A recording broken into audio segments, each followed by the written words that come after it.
Ja, mund ta jepni shpjegime lidhur me konfliktin tuaj me Valona Demin për aeroportin e Florës? Po jo, s'ka gjë.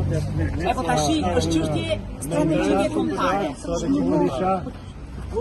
Nga kamera lutem. Dëshmi për përgjigjen penale që ne kemi parashkruar dhe si person i informuar, do këtë se është e drejtë që të shkoj dhe të tregoj kronologjinë e Kallëzimin e keni bërë ju apo ka bërë pala tjetër? Pala tjetër ka bërë kallëzim, na jemi përgjegjës në kallëzim. A ka bërë dhe vëlla juaj kallëzim, zoti Pacolli, se ka informacione që edhe vëlla juaj ka bërë kallëzim?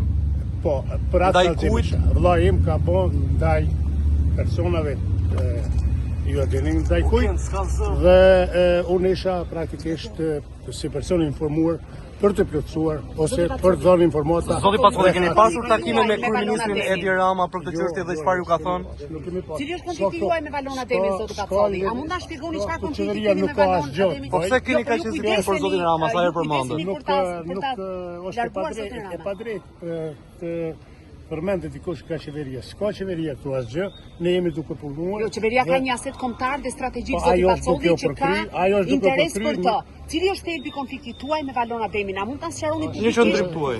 Unë e kam lënë në dorë të gjyqësisë.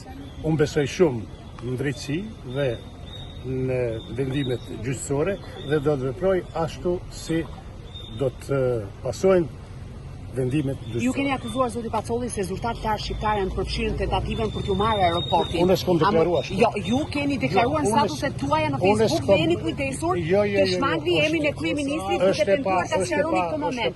Po statuset tuaja janë publike, zoti Pacolli. Faleminderit shumë.